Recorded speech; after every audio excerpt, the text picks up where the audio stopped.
Welcome to beautiful Home House and my demonstration on a foam-free mantelpiece design. Let's begin with the mechanics, and instead of some trays with floral foam on, we're using these plastic window boxes, which obviously are going to be reusable. They have been weighted down at the bottom. I am weighted them down with just bricks. Actually, they've got a couple of bricks in each. In the past we've used cement or concrete, but as you all know, concrete is actually extremely unenvironmentally friendly, so now we're using bricks. They've been filled with some chicken wire, just a 1-inch gauge chicken wire, but we've also wrapped the chicken wire around the whole window box. That's so that we can attach things to the front of the window box and have some trailing bits coming down. So one of the good things about using window boxes instead of trays is that they're actually really secure, so you can put a lot of content into that. I'm sure many of us as florists have put a design on a mantelpiece and found that we've actually added quite a lot of material at the front, and it's very easy for it to tip forward. That won't be the case here. They're really secure, these designs, and I've got no worries about putting quite a lot of material in the front and a nice lot of trailing material and not having those issues with things potentially tipping forward. They're also a great water source because we're able to fill them right up with water and keep everything really hydrated. So my theme for today is autumn, but autumn in a very neutral, beautiful, bridal kind of way. So I am using some plants first. So I put these white heather plants in here. They're just in plastic pots. I've just slotted them through the chicken wire and they're nice and sturdy in there. They're really compact heather, so I don't need to worry too much about the soil coming out of them. As you know, they're quite fibrous. I've also added in some of these lovely mini white pumpkins, and I have just literally put them onto some of them on hazel sticks actually that have just come out of the hedge, some of them on bamboo. I've popped 2 holes in the bottom of each just with a pair of scissors and then slotted my sticks in to anchor them into the chicken wire. And they're nice and they add a nice texture to things because they're like a fruit, so they're going to really stand out. They're also quite autumnal, but without being too orange. So this is going to be quite a neutral design. So first basis of this is the pumpkins, my heathers, and I'm going to add some ivy trails in. These are cut-off plants that I've got. Very rarely buy ivy in. I usually either forage it or I keep plants and cut it from the plants. Find that bought-in ivy is very expensive and there's a lot of it around, so I don't need to pay for it. These ivy lasts really well out of water, so they've just been pushed, stems have just been pushed into the chicken wire. But I'm going to slot them in and then just bring them up and attach them in. So they kind of trail along the front, and I've got some nice long trails in front of, coming down the front of the fireplace. So that's the first stage.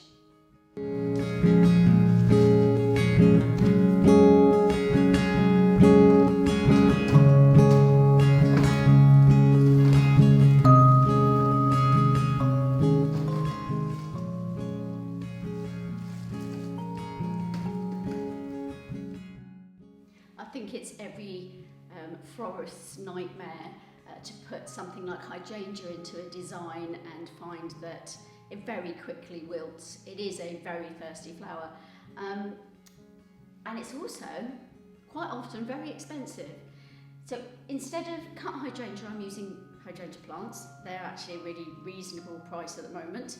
By using a plant, obviously it's got its own water source, it's in a pot, much easier to keep nice and fresh and reusable. So these will probably go out into the garden afterwards, or if you're doing an event and you're using this, maybe your clients could also make use of them, take them home, and some more perceived value there. So all I've done is I've taken the sticks that were supporting the hydrangeas out so that they're able to kind of just drape a little bit more, not look so upright. This one here is actually slotted really nicely into the chicken wire. I've cut a hole in it. This one, I'm going to put some of the sticks into the bottom through the holes in the bottom of the pot to anchor it in, make sure it's really secure. And I'm just going to pop 3 in along the top of this into the window boxes to give it you know, a nice strong amount of white in there. I think it's really nice when you use plants because they look like they're growing. They give a really natural look to any design.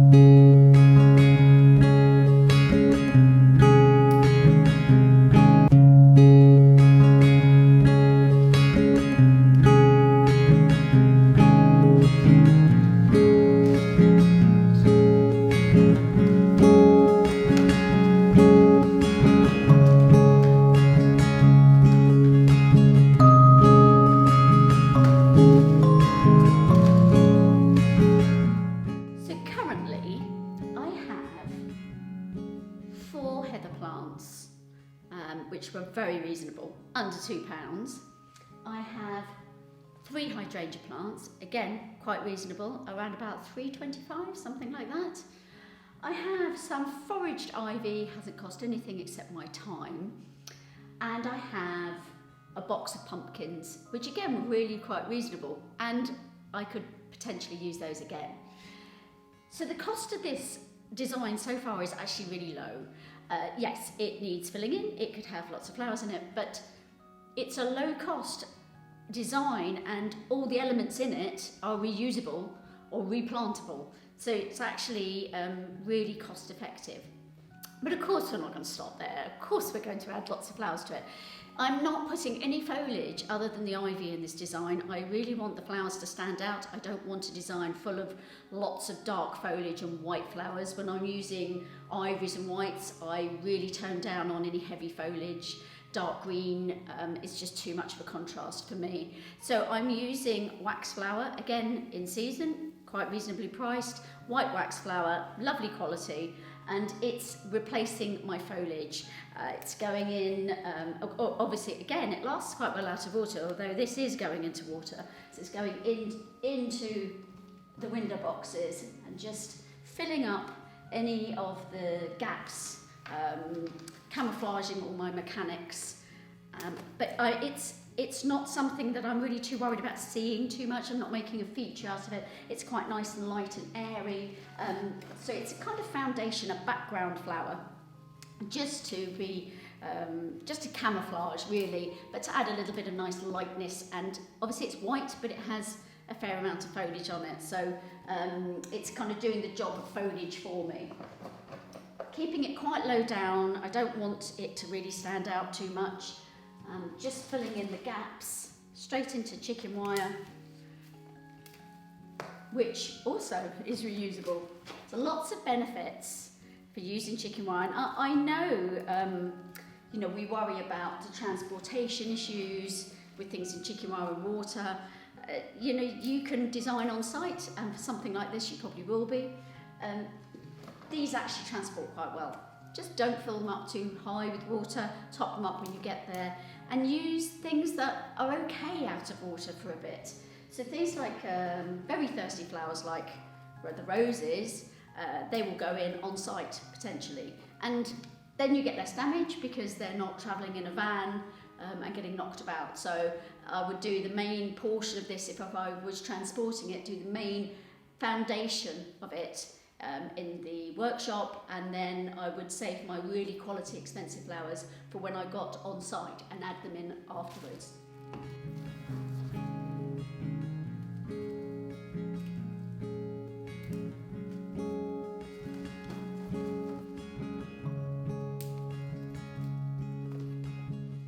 So now my mechanics are covered with my foundation of pumpkins, the plants, the ivy, the wax flower. I'm adding in some height with these grasses. Miscanthus in 2 groups either end, so giving it a real light airiness, still allowing you to see the mirror behind and see the things that are reflected in the mirror in this beautiful room. So grasses are really, really on trend and in season. So the grasses in here, really, really light and airy. I'm adding some penstemons in as well because they've got this lovely texture and a really nice light green, which looks really pretty with the white.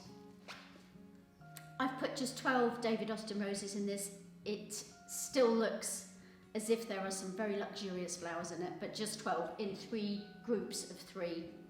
By grouping them, we're making them look as if they're growing. That's how they grow in the garden.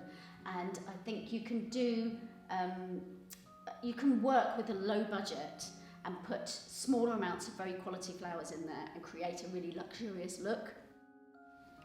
To add in around the David Austin roses, I've chosen a much more economical rose, Angie, which is quite similar in looks to Eugenie.